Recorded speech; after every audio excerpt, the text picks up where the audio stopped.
Hi guys, welcome back to our channel. Finally Chhaava movie trailer అయితే వచ్చేసింది తెలుగులో.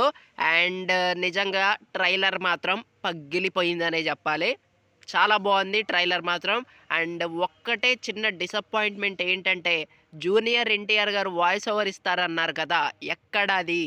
So అదొక్కటి చాలా పెద్ద డిసప్పాయింట్మెంట్ అనే చెప్పాలి.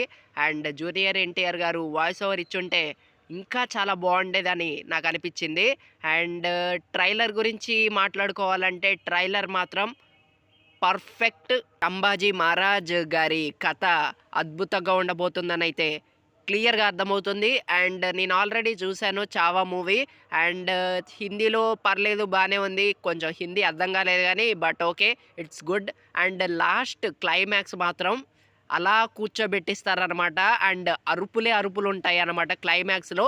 ఒక 20 to 30 మినిట్స్ అనమాట. నిజంగా చాలా ఎమోషనల్గా ఉంటుంది. అండ్ అరిపించేస్తారు అంతే. ఇక విక్కీ కౌశల్ గారు నెక్స్ట్ లెవెల్ యాక్టింగ్ చేశారనమాట సినిమాలో. నిజంగా చాలా బాగా యాక్టింగ్ చేశారు. ఖచ్చితంగా నేషనల్ అవార్డు అయితే రావాలన్నమాట విక్కీ కౌశల్ గారికి. చాలా బాగా యాక్టింగ్ చేశారు. ఆ లుక్స్ బాగున్నాయి అనమాట. నిజంగా చాలా బాగా యాక్టింగ్ చేశారు. నిజంగా మహారాజ్ లాగే ఉన్నారనిపించింది. అండ్ ఇక రష్మిక గారు కూడా చాలా బాగా యాక్ట్ చేశారు.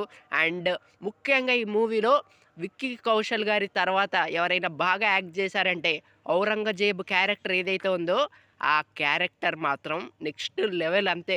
చాలా బాగా యాక్టింగ్ చేశారు. నిజంగా ఔరంగజేబు గారినే చూస్తున్నామా అన్న ఫీలింగ్ అయితే వచ్చింది అనమాట.